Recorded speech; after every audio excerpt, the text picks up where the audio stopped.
If you're a listener of the show, you're probably thinking, listen, I saw the results. 0-0s, score draw, City win again, Sheffield lose again.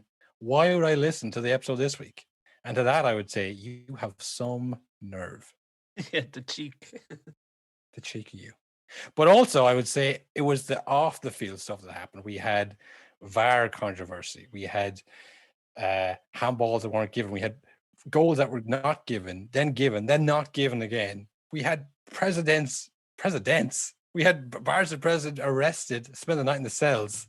I mean, if you're here for the Pelé documentary review, I'm sorry, it's bumped. You might never hear it. The one thing that happened in the Pelé documentary that I was laughing about for days was the Brazilian dictator or president saying, "We did our part. We built the stadium." And Pelé, if you don't fucking win this World Cup, I swear to God. Oh yeah, I know. That's the thing. Like, at the end of the week, we'd be talking about that, but I mean, so much happened. And the thing as well. Once we get through this week, we got games again tonight, There's games and the games tomorrow, and then games Saturday. 7 days a week. It's ridiculous. How's anyone? It's football forever. Will and Colin, 100 years of podcast, football. Never. We're walking around. We're talking about football. 100 years, 100 days. No, honestly, that is nonsense. Nonsense. All nonsense. But listen, I've been on that road before. Nonsense.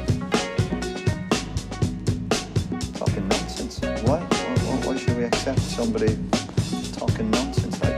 What would you say? Just why are you talking nonsense about us? Why are you talking rubbish? Hello, everybody, and welcome to a No Nonsense podcast with your hosts, Cathal and Will. I mean, like we were saying, all the stuff that's happened, there's only one logical place to start, I suppose, and that's Arsenal 3, Leicester 1. That's right, Leicester fans. That sight on the horizon, that's reality dawning. You're not a Big Six club. You're never bigger than us. We played our second team. You can't handle the Europa League. We walked through the Europa League 3-2, easy 90-minute winner. Easy, barely scraped. Look, you didn't need to worry about the first leg, and then you scraped through in the second. Who cares? Yeah, that's what a big club does. That's what a top six club does, and that's why you don't understand Leicester fans. Williams out to look like Ronaldinho in his prime. Didn't play Saka a minute. Yeah, so I know we're not going to talk about that because it's just too much going on. But I had to get that off my chest. Fuck Leicester fans and our Arsenal Big Six. Of course we fucking are. Think of it up to here, listening to Leicester fans. Enjoy your Europa League mediocrity because you're going to drop out top four. You're going to end up in 7th at best. You're out of the Europa League. You will nothing. Arsenal bigger always will be. End the story. We'll see you in the Europa League next year. You will. We probably won't. But the biggest story, I think, to be fair, going by the results, it was a pretty dire week of game. Like if you're actually watching the games, there wasn't much going on. It was the off the field stuff that kept us entertained. Football was quite boring this week, but as in the actual games, but everything else was wild. It was like an episode of Dream Team. It was soap-like. It was unbelievable the controversy that was going on all in the one weekend of games. Yeah, so we start with the pre-match of the Burnley Tottenham game. It was the highlight of football. It's what football has been building to, I think, was Roy Keane and Jamie Redknapp going at it. Oh man. And it's funny because it was like a double header of Burnley, Tottenham, United, City. And it was a really lovely sunny day. And the sun was kind of streaming in the window. I had to kind of pull the curtain over. I was like, should I just go for a walk or something? Because I want to watch the United-Chelsea game. I mean, should I spend the entire day in here while I've spent the entire year in here when it's been shit weather? Now when it's nice weather, I should probably go out. And I mean, what am I going to miss here? What could I possibly miss here? And then, oh my God, did Sky Sports ever deliver on their exorbitant rates per month to watch their programming? I'd say the Sky boys had dollar signs in their eyes thinking of the YouTube views. Oh, I mean, and they had. I mean, if you haven't seen the clip now, you have seen the clip. Like they posted ever. And you know what? We should probably just play the. All right, so this is a clip of the now infamous clip of Keane versus Redknapp. Roy, get in your Man United team right now. I think you keep getting Man United's team. They keep looking at the Spurs team. I think Spurs were better 2 or 3 years ago with the Trippiers and the Ericssons when Ali had the hunger. But this Spurs thing, Yeah. Spurs are good on their day, yeah, like lots of teams. And Jamie makes the point there, going, they've got a lot of international players. If you trap the ball now, you're going to play for your country. Everybody plays for their country. If you don't play for your country now, you are a bad player. Yeah. So that doesn't guarantee anything. That's not what I'm saying, Roy. Which, Jamie, Yeah, which out of these lads would get in? Which out of this Tottenham team would get in Liverpool, Man City team, Chelsea team? You wouldn't touch any of them. Son and Kane. Three, you wouldn't touch them. Who? Son and Kane. What? Yeah, I'd take them too. Yeah, I'd take them too. Outstanding. But the rest of them, you wouldn't touch them. See, I think the bigger picture. You play Alderweireld's a better centre back. He'd get in Man United's team as a centre back right now. I think he would. Yeah. I think the goalkeeper's not good enough. I'll agree with you there. I don't think he does well enough. I think the two right backs they've signed. No, I don't trust Aurier and I don't trust Doherty. He hasn't done well enough, but he plays in a back three. I think the back four isn't good enough. But I'll tell you what, Reguilon is as good a left back as there is in the country. So I think you've got that one wrong. I think he's a class player. That's why Real Madrid let him go. Not got any confidence.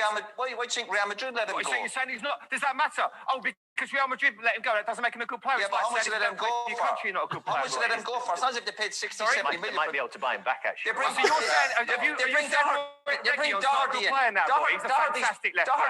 Doherty's playing for Wolves, who are the last year have done well and they're expecting to compete. They sell him to Spurs for 15 million. Doherty. Does anyone really think Doherty's going to make Spurs a top 4 team? No, Doherty, really? Yeah, I agree with you. But what about the left back then? So you're saying Reguilon's not a good player now? Is that what you're saying? No, he's a good player. You can't have seen a lot of Spurs. He is a good player. No, he's a good player. Just take a breath, Jamie. Very good. What about? I wonder is the irony lost on Keane saying if you don't play for your country, you're a bad player. Oh my god! I mean, but like it's the take a breath to Jamie at the end. That would send you wrong. His head would have exploded. I'd say. I mean, relax, man. Take it pure serious. Do you play for Tottenham, Jamie? Here, Jamie, don't cry. All right, relax there, go lad. I mean, he just like awarded the victory to Keane at the end. It did. But like, I mean, the clip is obviously amazing. But when you see him, his face he's losing it. Like, well, have you? Yeah.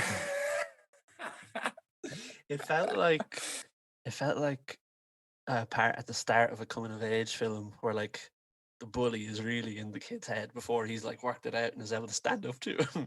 He's like, "Oh, what, you gonna cry? Yeah. You gonna cry, Jamie?" Yeah, I mean, Dave Jones was out of pocket there for saying. I mean, you didn't need to say that to him, but I'd say the producer was in his ear, like, "All right, just wrap this up." Jamie's gonna swear if you don't stop. He's gonna make some derogatory statement about patties or something. Be careful. I love the idea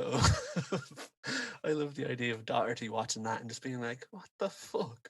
Why am I getting dragged into?" But this thing, like, whenever they're having a conversation over Zoom, because like there's that slight delay where like you say something like, "Oh, sorry, well, what you go." When you're having an argument with someone and there's that delay, it's impossible. It's like, "Oh no, I said son, I said son, I said son, I said son, I said son, I said Keane son."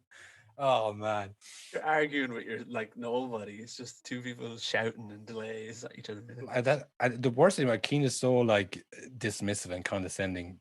They just like paint Spurs into like your first statement wouldn't touch any of them, and then it's like, well, I suppose Kane and Son. I suppose like he corrects himself halfway through. Yeah, Reguilon's a good player. Oh yeah, Reguilon's fine too. Like, okay, so your initial statement, which is totally just sweeping and totally flippant. You know it's going to be bad when Souness is trying to change the subject. And he's like, "Well, I think the thing is actually," everyone's like, "Fuck up." No, Graham. Like, I have him. Yeah, Graham Souness playing the peacekeeper. Oh my god. I mean, I like to think he was going to say, "I think the real issue is what's Pogba been doing?" Oh man, I mean, the thing with Keane is he wasn't saying anything. You know what I mean? Like he never does, man. I really don't think he ever does. He always it's so surface level, like just bad, good. That's it. Like that analysis goes on. I think after the game, before the game, whatever it was, and he said something like he mentioned there back when Ali had the hunger. I was like, okay, that's not saying anything. But another time he said, Kane or Ali's lost the eye of the tiger. And I was like, he's the What? only pundit who can get away with sincerely saying a player has lost the eye of the tiger. And no one going, what are you talking about, Roy? Like, what does that actually mean? No one has to get away with that. No, absolutely. I mean, it's total nonsense. It's total bollocks. Like, it's like, what's that mean? So I can see why Redknapp, who probably is the closest to Spurs and people who work for Spurs and the players and all that stuff. So Spurs is like, yeah, they don't have it. You've been, what do you mean? Yeah. You don't know anything. Yeah. The irony is that if Redknapp had just said what he actually said in a calm way, Roy would have looked like the crazy person. If he said, what about Reguilon? Yeah. If he just said, what about Reguilon? He's the best left back in the league. I mean, do you watch many Spurs games, Keane, or no? Instead of saying that, he was just like, yeah, but. Yeah, like Keane coming in there, like that is the kind of analysis you used to hear in Miley's years ago. Oh, well, Real Madrid let him go, so how good can he be?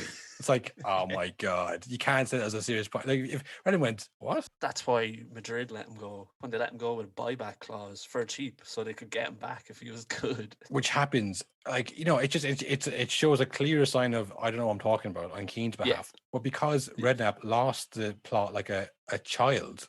He blew it. You started hyperventilating. I mean, take a breath. Oh God, that is just. Can you imagine how tilty he was over that?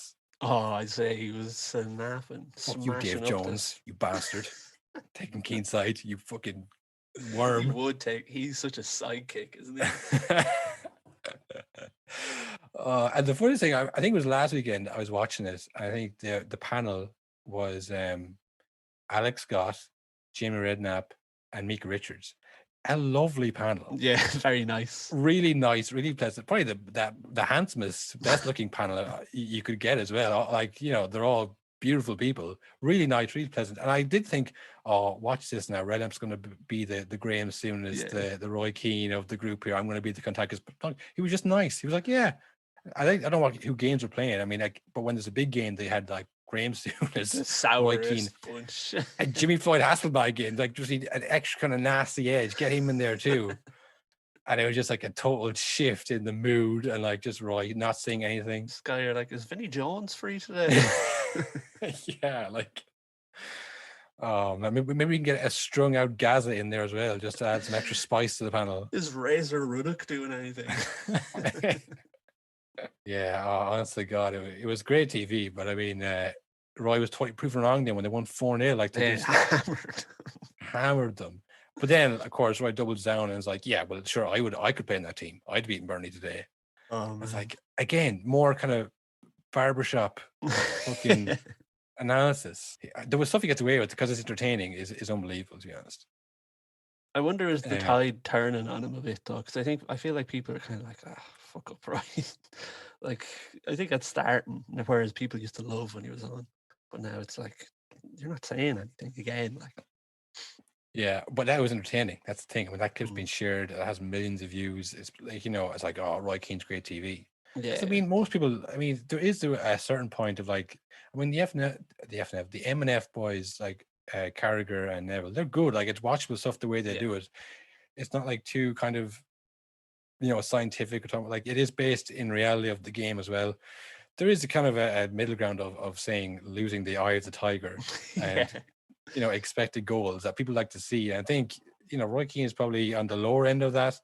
But I think people prefer the lower of that than the higher end of expected goals. And like, people hate expected goals, so. That's true. We're probably the outlier, like doing a football podcast and things like that. Like, that's not the regular person. The regular person just turns it on because it's on. Like I say, it was the best part of that because even though they won 4-0, it was a boring game. Burnley looked completely not at it, especially if you have Ben Mee in fancy and you have him for double game week and he concedes 4 goals. You think, well, I will never pick you again, Ben Mee. You're finished, pal. You're finished in my team. You're cut. I'm bringing in fucking Lucas Dean. Did you see what friend of the pod, Sean Dyche, was saying again? Oh, he's back in the news. He was asked about Chelsea, I think, making an offer for Nick Pope. And he said, in the current climate, if they offered me a packet of crisps and a pint, I might consider it. I don't think he knows you can buy those things in the shop still. Yeah, I think he meant the ambiance of being in your favorite boozer. Bit of lookalikes. And a pint and a packet of crisps. Yeah, I'll pick out looking like oh, look, it's the guy from Up. It's like, yeah, there he is again. Yeah, he lives here, Sean. Same guy. And it's funny as well because I think he was talking about it on Sky Sport, talking about that press conference he did, and he was like, "Oh, I mean, someone's going to see that and run with it as if I meant it seriously." It's like at this point, Sean, no one thinks that because you're a serial prankster. You know, we know what you're like. It feels like every press conference now it feels like the lookalike's was his big set. That was his closer. And now he's working on his new material for his next tour.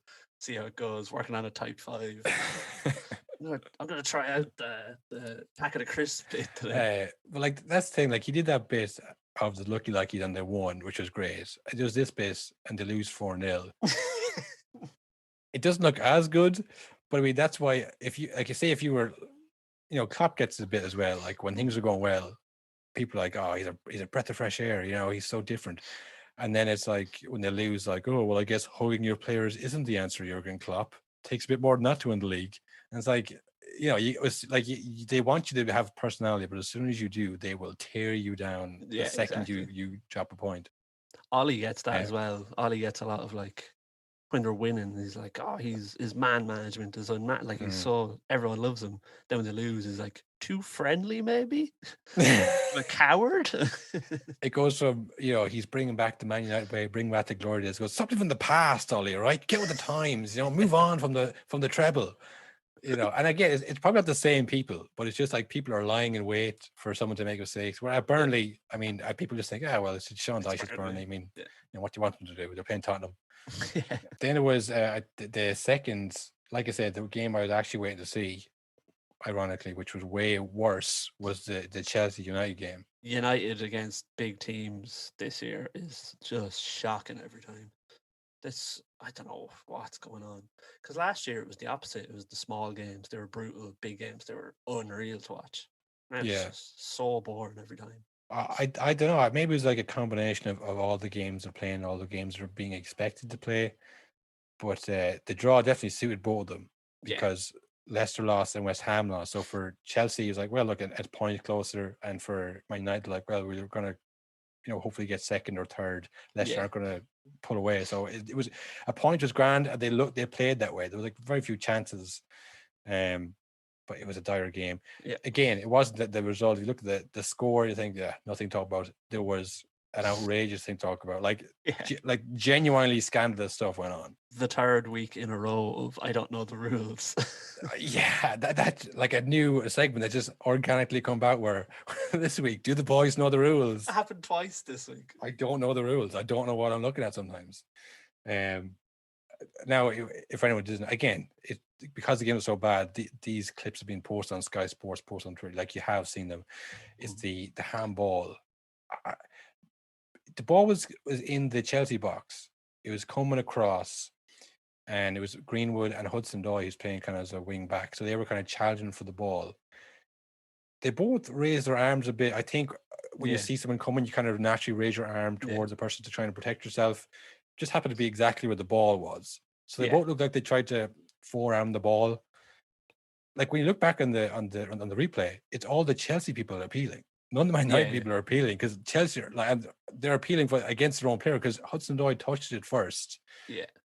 He looks at it on the screen and he probably just summarized what I summarized there, that like, well, I mean, they didn't mean to.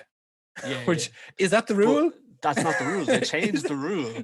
Like they changed the rule that doesn't matter, and that's been the way for a few months.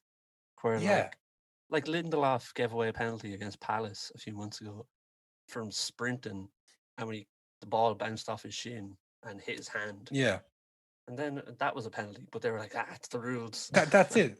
You say like these things balance out over the course of the season, which, you know, I don't know if they're doing. I don't know if there's been, you know, studies done like that actually solidly prove that. But it's something that you say and people kind of think, yeah, that makes sense. I mean, because things go against you one week, they don't the other. But if you change in the middle of the season, they definitely won't. No, because then it's going to flip again. It's going to be double. Yeah, then you've got two bad runs of it, and you know. Again, it's because I suppose City are so far ahead, it doesn't feel as meaningful. But if they weren't, I mean, fucking hell, like there'd be serious ramifications, especially with what Luke Shaw came out and said after the game. Which this is where it gets into like, oh, VAR is such a joke, and it's kind of funny. This is kind of like, okay, hang on, what is going on? What did he just say?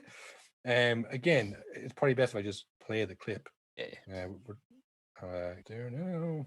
I literally had these ready to go, and then I decided I'll just X out all of them and try and find them again live on the pod. This won't work on the live show in Wembley. This is not going to fly in Wembley. This is what I'm like at parties as well. Like, hang on, I got to my phone. I'm gonna show you this. Hang on. Do you see what Luke Shaw said? Hold on, don't leave. I got it here now. Hang on. So this is it. This is what Luke Shaw said immediately after the game to Jeff Shreves. The ref even said to H, I heard him say, if I say it's a pen, then it's going to cause a lot of talk about it after. So I don't know what happened there. H said that they got told it was a pen. He got told it was a pen by VAR. So I'm not sure what's going on. I mean, that's scandalous. And then afterwards, was it the Premier League or Man United came out and said, actually, funnily, this is crazy. He what happened was, and this is true. This is what happened is that Luke Shaw misheard that. What Maguire told him directly. That's what happened. So don't worry about that. That was not a lie per se, just a mistakenness in Luke Shaw's mind. So don't worry about it. Definitely not accusing the refs of anything. The refs are definitely not being influenced by anything. It was just something that happened independent of corruption. Harry Maguire.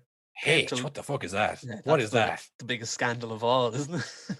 Well, I always thought like the Wayne Rooney one was that. I was like, all right, you're reaching there. That you're reaching. It's longer. Their name's Wayne. It's longer than saying Wayne, first of all, which is always the key thing with a nickname. You can't really be longer unless it's going to be like Rooney. Already sounds good. Yeah, Rooney, but like it's one of those ones that like they try to shoehorn in. H, like he's in step, like he's in Steps, or like he's in The Sopranos, and he's. Moving H. Well, H. That's a terrible nickname. I think it was the Premier League or the FA came out and said, after looking at it, Luke Shaw, Man United won't get any charges. Everything is good, which makes it seem like he did hear that and that he wasn't lying. Yeah, the cheek of them, the neck of them to say, "Oh, we won't be fining Luke Shaw for saying the truth." Well, I would hope you wouldn't. What do you mean? Like, fine him for what? And if he's not getting fined, then he was telling the truth, which means the ref needs to be banned or fined or something. And as well, there's audio of everything the refs say. Just release it. If it happens no, that's not necessarily Will. That's you know what? I think you're probably losing sight of the spirit of the game. And the game is what's most important. So let's just move on. Luke Shaw, don't worry about it. It's so bad to just come out and say, no, that's not what happened. Well, what did happen? That's none of your business, pal. Right? Move on. Because they said it like he misheard what the ref said. But in the interview, he said Maguire told him. He didn't say it, or he heard him saying it to the ref. Yeah. He said Maguire came to him to his face and said, the ref said it was a penalty. Yeah, like it wasn't like I heard someone say it, like I was there, I heard him say it to him. It's like you either call Luke Shaw a liar or like was he speaking different language? How did he mishear? Like I just it doesn't add up at all. It's like if you get caught doing something, caught in a lie, you go, oh well, look, that wasn't the context. And then you go, okay, well, what was the context? Yeah. I don't know. you have to say what actually happened. You can't just say that didn't happen and say, all right, well, I'll take your word for it. Oh yeah. Like it's a mess. Like the VR stuff is definitely going to last till next season. But I mean, this is really, and I suppose that kind of brings us into the next game that we're going to talk about, the Brighton West Brom, where there was another. That was probably the best one. Yeah, that was mental. I don't think there's a word that describes it better or sounds better than fiasco. It was a fiasco. I mean. A total shit show, I would say. And again, I mean, it's probably best to just play the clip because, the Soccer Saturday boys have been doing this long enough. They're professionals. They're going to explain what happened in a clear, concise manner. Calm, level-headed. Nothing reactionary. Not from Jeff Stelling. Free kick. He's going to disallow the goal. Yeah. He's going to disallow the goal. Oh, he's talking about the schoolmaster, for goodness sake. He's going over. Now he's going over. Oh, this is Shambles Lee Mason. What have you done? It looks like he's saying now he's blown the whistle twice. Now he's saying now they're going over all the players and like all talking to each No other. goal! No goal, look, nobody's Now he's going VAR has over given no goal. And now he's going to look. back again. He said no goal. No, but VAR has given no goal. No goal. And now he's going to go and look at the screen. I mean, this is a total, Yeah, I've never utter, seen anything. shameful, Honestly. disgraceful piece of nonsense. Would you? Oh, no! He's got to take the free kick. Oh, no! Oh no, he got free kick again. No way. Oh. Well, this is the dream team of Lee Mason and Simon Hooper, who is the VAR at the moment. I mean, Right, you got to honestly, remember, Jeff, yeah? could not make this up, Merce. I mean, Jeff Telling should be fined. If anybody should be fined, you just Jeff just Stelling, disparaging the refs on national television. the dream team of Lee Mason. Lee Mason, what have you done? The boy just pissed himself at the. That felt like we had paid Stelling to do an ad for the pod with the total, utter, shameful nonsense. Nonsense. Oh, it's so funny. He just loses the rag over that kind of stuff. Lee Mason had to look at the monitor to see if he had blown his own whistle. He just had a brain fart. That's true. Dunk said after the game, I asked him, "Can I take the free?" And he said, "Yeah," and blew the whistle. Yeah. And as soon as he did that, I went, "I've made a huge mistake," and then blew it again. Then he thought in his mind, if I blow it again really quickly, it'll discount the first whistle that I blew. And then when I did that, but what are you doing? He went, "Oh, that makes sense." No, that never happened. Actually, he went down the "that didn't happen" route. It's like, yes, it did. We heard it. The whistle? I don't remember the whistle. And then the person in VR is like, Lee, maybe I don't know, man. Go over to the screen and check if you've blown the whistle. Blow my own whistle. Well, you did it. Just go over there and check. Check it. No, listen. You run over, check, and I'll quickly put up the results. I'll put up no goal. In the scramble, I'll put up the no goal. You run over, and then you can say, "Oh, it was my fault." All right. Yeah, don't worry. I bet no one noticed. Don't worry. There's no fans.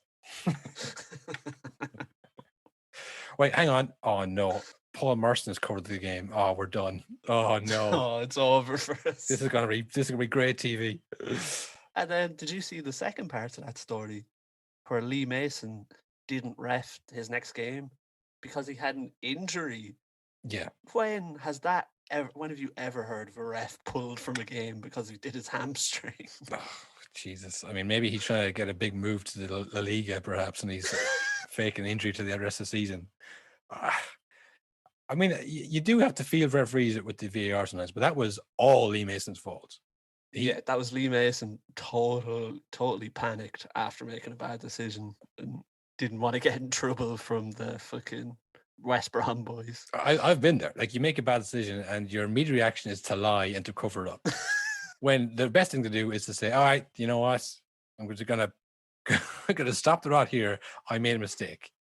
And if you can all just forgive me because I'm a human, we can go again. Like, if he just said to us, if he says, Brian goes, "Oh, sorry, I wasn't listening to you." They're going, "What?" You're going, "Look, that's the truth. I wasn't listening to you, Dunk, and I just said yes, and I blew the whistle instinctively. I'm sorry. I know this is literally your livelihoods and lines, but I fucked up." But no, he decided to just pretend that he didn't blow the whistle, which is, forgot. Insane. There's video, right? I'd say when he was like, "Go check the monitor," and he's like, "Oh, I know."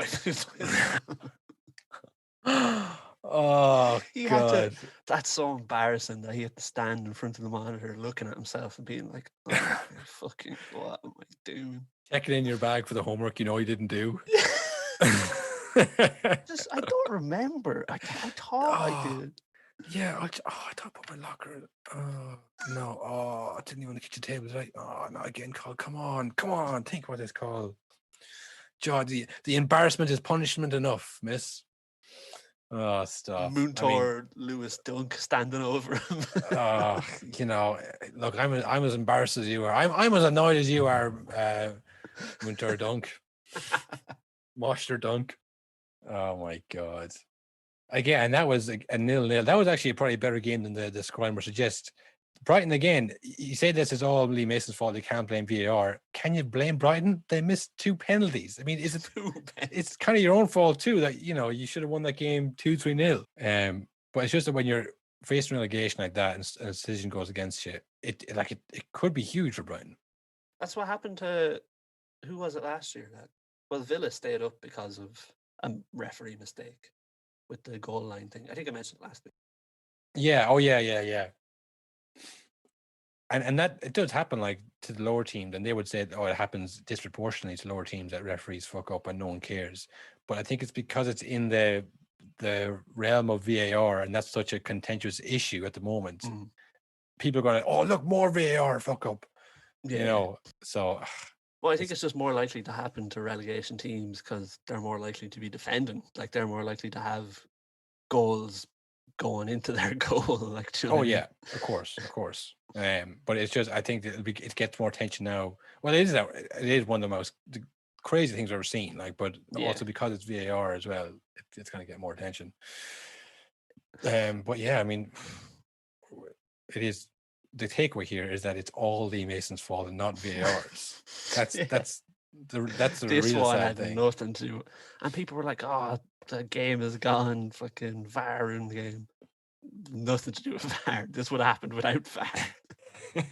The other, I suppose, news that is not Premier League related, but it's Barcelona related. I think we touched on the whole Barcelona meltdown a couple of weeks ago or last week. The president, Bartomeu, arrested for corruption. And on the face of it, it's kind of like, oh, well, like... that happens. Dodgy finances, blah, blah, blah. Yeah. The story was that he got arrested for employing a social media company to disparage against players who were disparaging against him. So kind of like, all right, well, it's very petty, but, nothing illegal. But the real issue and the reason he was arrested and the reason that the Spanish police were involved is because they're paying the social media company 6 times more than the going rate, which, again, you might say, well, that's just bad business, nothing illegal against that. But I think the implication is that you wouldn't do that. So you're embezzling that money. You're saying that money is going to a social media company, but really it's going in your pocket. Yeah. So that's why he's arrested. He spent the night in jail, which, is mad. They reserved the right to silence the next day in front of the judge, said nothing, which again, doesn't look good. That's something that the bad guy does. He goes, I want to talk to my lawyer. It's like, that's because you're in trouble. This is all Messi's fault. Yeah. And that's the thing. It's like about a month ago, or wherever, they released Messi's his contract and saying that he's ruined the club, which again it's petty, and he stepped down as the president, I think in October, I think it was. Yeah, a few months ago, because the election is going on now, and I think that's quite dodgy as well. Yeah, well that's it. And they go, well, he stepped down out of embarrassment. I think, well, no, he didn't. He stepped down because there's going to be serious legal implications here. He didn't want to be in the office when the fucking FBI busted in. Yeah. I mean, there's a quote there from Emile Rosard, who resigned as Barcelona vice president in March last year. He said in an interview with RSC1 at the time, he said, if the auditors tell us the cost of the service is 100 euros, and we have paid 1 million, it means someone has had their hand in the till. And Barca took legal action against him. But, I mean, I think he might counter-sue. I don't know how a law works, but, I mean, they could be totally fucked here. I mean, Messi's contract could be the least of their worries, is the takeaway here. Is this like... It feels like this is the end of Barcelona. Like, it does a bit. It's like, remember the way AC Milan went for a long time? Yeah. Where they were just gone, like, and United a bit as well. But United were always still big and they were in and around things. It feels like Barca are like, there's going to be a fire sale soon. Yeah, like, honestly, you'd wonder if they could, like, it seems kind of unimaginable now because it doesn't really happen, but like, what happened to Leeds where they lost all that money and just like dropped to the divisions and haven't been back till now? I mean, could that happen at Barcelona? Probably not, I'd imagine. But I think the longer the COVID goes on, because they had losses, I think, of 97 million with Bartomeu in charge, which I think was like a bad kind of reflection on him as president. But that's doubled, I think, to 488 million or something like that. Fucking hell. So like it's getting worse for them. The longer that the stadium's closed, don't have fans, they're losing money hand over fist. They're not paying wages. I was going to say, weren't they delayed in wages? So Yeah, they only get paid twice a year, so they can get paid in January. That's when players leave. There's no way they're getting paid next time. No, I mean, there's not a chance. It is insane. We'd probably need some kind of Spanish football experts to tell us about this, but we don't. So we're just going to continue on with our blind speculation and say Barcelona, fucked. Finished. They're gone. Verdict, fucked. You heard it here first. Well, you didn't. Guarantee. But yeah, one of our famous guarantees. The other news then, the Brits are at it again, Will. As always, every week. This time in the form of football. Boris Johnson came out. I think they're high on their own farts over there because of all the people they've vaccinated. Which apparently they're fucking that up too, by the way. Oh really? Yeah. Well, like it's you get the first injection for the vaccine, and then you have to get a second one. Yeah. The recommended waiting time, I think, is like, or not waiting time, in between is 3 weeks. That's when it's most effective in the trials they did. They're waiting 3 months in the UK. So they're just getting all the people getting their first vaccination out so that the numbers look, these are the millions of people who vaccinated. Well, you're giving them one vaccine. If you wait too long, it might be ineffective. Oh, so and like the virus can learn about it and stuff. Well, I think you reduce the again. I think I'm talking out of my ass for football. I'm getting deep into stuff I know nothing about. But this is what I heard people say on Donald Trump. Like I've heard this. This is what I'm just saying. I'm just reporting what I've heard. Okay, people are saying this. People are saying that like it reduces the risk of death, which for people over 70 and that kind of thing, it reduces the risk of death. But you can still get it. And with the variants, like obviously the UK variant for one, but the South African variant, the Brazilian one, if everybody has this, they open back up. And sorry, that was the original point, that the UK are offering to host more games at Euro 2020 on the knowledge that they'll all be vaccinated, but they don't have the one vaccine. Yeah, so it could be a total clusterfuck. Yeah. But besides that, it seems that it was just Boris Johnson, like I say, high on life. Because the FA came out, the English FA said, we have heard nothing about this. We have no plans to hold extra games. We have the semi-final, the final, that's it. We can't fit any more games into the schedule. There's games 7 days a week. He didn't talk to anybody about this. This is just his own kind of thoughts. I think we should host the World Cup final. And then he went on. He was like, and we'll host the World Cup in 2030 as well. Us and Ireland will. Again, I doubt he's talked to anybody in relation to that. It's just he was just on a roll. He said, "Yeah, fuck it, we'll host that one too." Where? What stadiums? You'll have the Aviva, I would say, but I mean, I think it was just him. He was just riffing. Just kind of riff. Just spitballing. Working on his tight five. Him and Sean Dyche on tour soon. And then there's quotes from a UEFA executive committee member, Zbigniew Bogniak. He's president of the Russian FA. He said suggestions that UEFA was considering switching to one country hosting were incorrect. He was saying to the Times, he said, "I am on the executive committee at UEFA, and every day I talk privately with the people who organize the tournament, and I can assure you that this is nonsense. Apparently, the tournament will be moved entirely to England. A month ago was Russia. Why not Poland too? In my opinion, it is actually easier to organize a tournament in 12 countries than one, because this way you can be more flexible at this difficult time." Now, again, I don't know about all that. I don't know if it's easy to do 12 countries, but I think it's just more kind of... 12 countries seems 12 times harder. Yeah, I mean, logically, with people traveling and stuff like that and different rules, I think it's April 5th, the countries hosting, which... we're one of them, apparently, in that group. Yeah. It's Dublin, we'll host 4 matches, and then Glasgow, London, Bilbao, Amsterdam, Copenhagen, Munich, Rome, St. Petersburg, Bucharest, Budapest, and Baku are all set to host games. Too many. That's way too many. Well, this thing, they all have to come by April 5th to say what the capacity of their stadiums would be. Like, because different countries are different ways far along on their vaccination, so they can hold like 20% or 50%. So they're all going to come with their, we can host nobody. The Brits will say, we can host everybody. We can host all your games too, and then some. England. We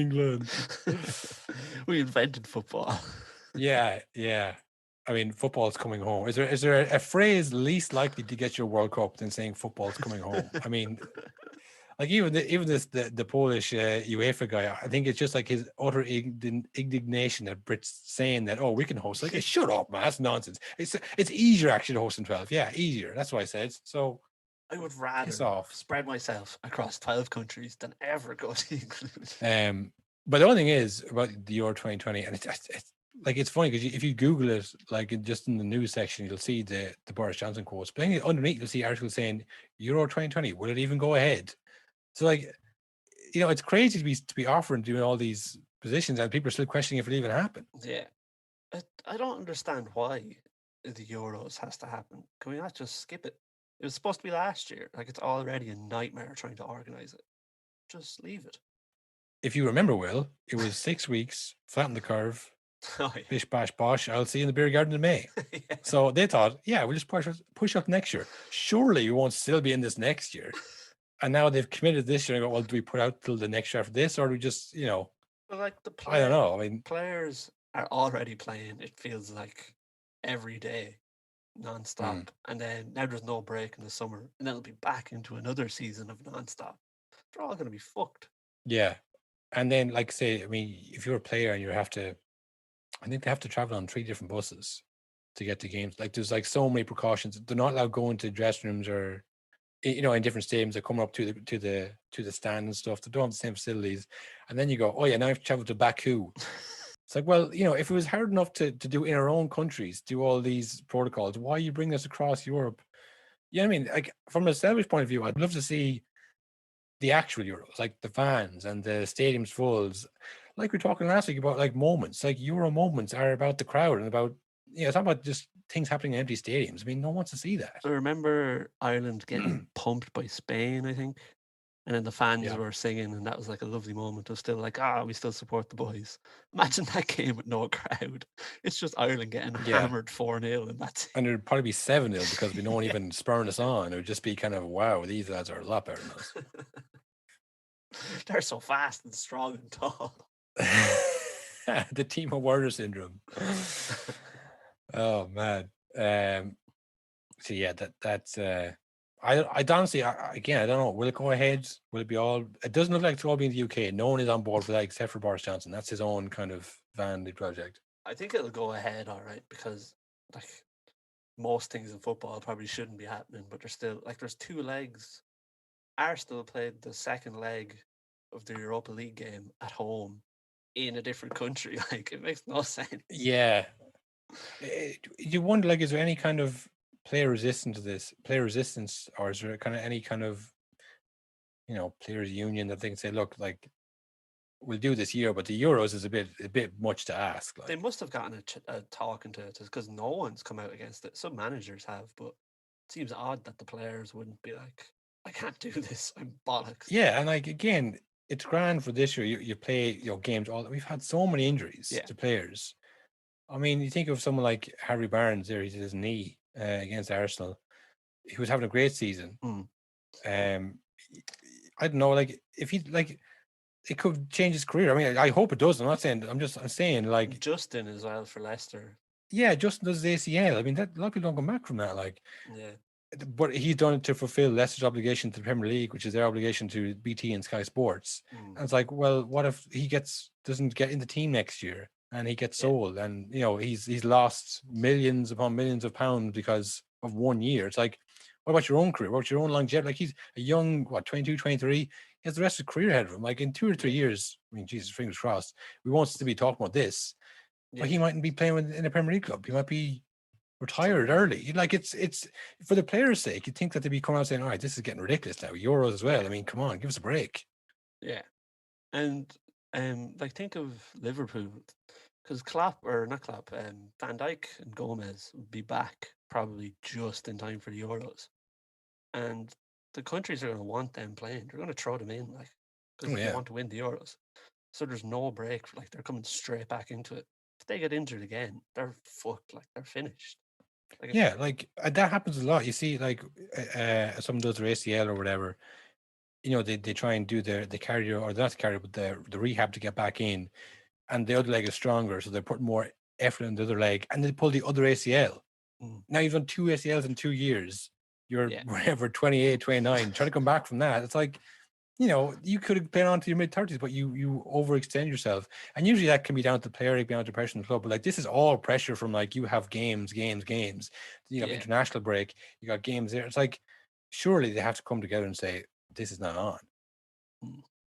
And then is the World Cup next year? World Cup is, well, say if the Euros will be in 2020, it's always 2 years after, so it's 2022. Yeah. Like that, and that's on in, I think so. And that's on in December because it's in Qatar.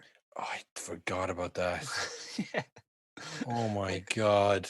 So then that, like, next season is going to be all squashed together with fixtures as well to try to accommodate that. So wait, the players. So are they playing the Euros half the Premier League season, then into the World Cup? No, that can't be right. Surely no. Like, this is what I'm saying. Surely there's not enough money in the world. Like, you might say, oh, well, they get paid enough. They don't, actually. They don't. We might be wrong about that, because that seems insane. Surely that's not happening.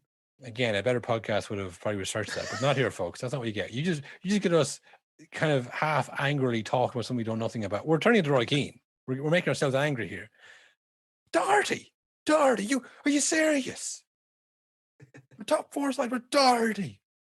Oh, to get into that Man United side right now, we're going to tell you that. Yeah, well, that's what we were going to go, is it?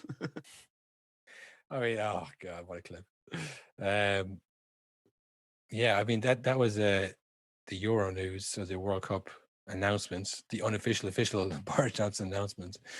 I mean, is there time for bandwagon wheel? There's always time for the bandwagon. Of course there is. Imagine the uproar if we didn't do the bandwagon wheel. Again, people skip this part of the podcast. We know this. That's what the analytics are telling us. Is it? All the analytics. And especially, look, we go to have another great win. 2 in a row. 2 on the Fenerbahce, bounce. nothing. Kazampasa, less than nothing. 1-0 win, tight game. Do you need to explain the bandwagon wheel again? Yeah, I mean, why not? Bandwagon wheel is a segment where we pick a random team from a different country's league to support, just as we have with United and Arsenal respectively, because it makes about as much sense. And we thought, you know what, why not become super fans for the year, just to show how ridiculous football is. This year it's Ghost Tip, our boys in Turkey, and our main beautiful boy, Halil Akbanar, our captain, our leader, our legends, pulling the strings, assist for Sharif Ndai with the goal. We're up to 9th, mid-table, which good going. Ironically is exactly what we said we didn't want to be a mid-table team, but that hasn't stopped us being super fans. Hasn't stopped us being equally excited about Ghost Tip as anybody else this year. We're doing it. We're edging close to that Europa League spot. Well, it was a hot affair with 2 red cards. Berkan Amir, the usual hothead, eh? Yeah, oh well, I mean, don't get me started on him. If he could get that out of his game, he'd be a top player. Him and Halil, and I mean that. I mean, Halil Akbanar, we're out of superlative at this point for Halil Akbanar. Superb. I mean, number 7. He's next level. He's unbelievable. He reminds you of Gareth Bale. Well, Gareth Bale reminds you of him, to be honest. Yeah. Gareth Bale's return to form reminds you of Halil. Another great win. I was just thinking this year, a lot has happened in terms of, like, it's been tough. You haven't seen your friends. I lost my job. I lost touch with the woman I was kind of talking to at the time. My goodness. but I give all up to get over to a game to watch the boys. To watch Halil Akbanar in his prime, pulling the strings, working his magic. If I get over to the game, that's the one thing I regret about this year, really. Is not getting over to more Ghost Tip games. That's the one thing on my mind. I wake up in the morning, I think, God, I wish I was in Ghost Tip. I do everything else again, all over again, the same way, if I could trade it in for one place amongst the ultras. Shh. Beer. Oos. Go step. Go step. Na na na na na na. I mean, you know how it goes, Will. I know that the song. chant. I know. You how know it the goes. chant. We've got a big game tomorrow against Alanyaspor. Well, they're in 7th, so this is a big game. We're closing the gap if we win tomorrow. Look, this is the thing. We're in good form. We get a good run of games to us now. We put the people above us under pressure. Yeah. And that's what we love. That's what we Ghost said. We love the pressure. We love those kind of high octane situations. Everything on the line. That's what we thrive. We say it every week, Colin, but no team would handle the pressure of back-to-back relegations in the mid-2000s like we did. They would not be alive today. The club would be defunct if they had to go to that. But just us, it's the fans. It is the fans. It is people like us who keep that club alive. Keep it. We are the heartbeat, the lifeblood of that team. And you know what? They reward us with the performances we've given lately. They've been rewarding us, and it's beautiful to see. Brunat, the Caraman has turned it around. Caraman. What a man. He's won me over. You over? I'll say it. He's won me over. I had my doubts about him and his resume, but you know what? And look, he can't take all the credit. He wouldn't dare. It's been mainly us, the fans. If I know him, like I think I do, he wouldn't dare to us Gossip fans. It's been the fans first, Halil second, and then Caraman. That's the running order. In that order. And in the fans, it goes us, and then ultras. Yeah, the casuals. Us, the ultras, then the casuals. That's the kind of we might post the flow chart on Instagram. We probably won't. A pyramid of where the power structures of the Ghost Step turnaround this season has come from. If you're interested in seeing the power structure of the Ghost Step fans, let us know. Yeah, I mean definitely though, follows on the social. I think Insta is no_nonsense_pod. Yes, yeah. Insta is no_nonsense pod, or just Google No Nonsense Pod. If you get the Insta, that's where you get all the clips. The Twitter is No Nonsense Pod. So just No Nonsense Pod. Again, you Google a No Nonsense podcast, it'll come right up. Do not click on a No Nonsense podcast, a Tennessee Titans podcast. Do not go to them. That is not us. That is a Tennessee college football team in America. That's not us. We're a No Nonsense podcast football. Yeah. Not Tennessee Titans, No Nonsense podcast. It's the good one. No disrespect to the boys, they're doing the thing over there. That I think probably wraps us up. Will I'd say. Is there anything else that caught your fancy during the week? I mean, it was a crazy week. There's definitely things that we've forgot to mention, but this is our best effort. That was pretty much all I can think of anyway. It seems like the football was second this week. It was the nonsense first and foremost. Exactly what the podcast is all about. Yeah, I mean, if a quick run over of the games, like I say, it was City win. They're now 15 points ahead. Sheffield lost. They're going down. West Brom drew. No good to them. And the middle, I suppose, there wasn't much major change. Wasn't much major shocks. But like I said, there's games on today. There's games on tomorrow. By the time this comes out, old news.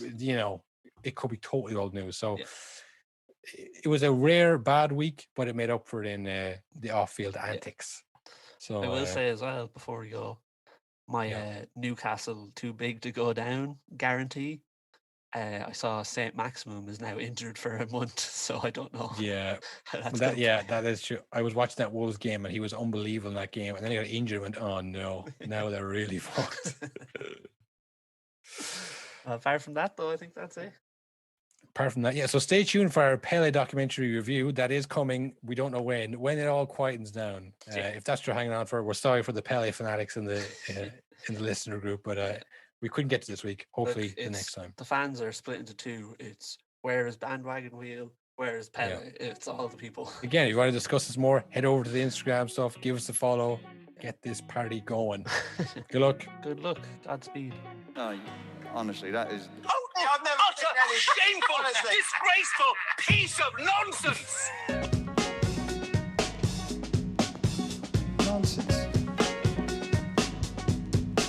Talking nonsense. Why should we accept somebody talking nonsense? Like, what would you say? Just why are you talking nonsense about us? Why are you talking rubbish?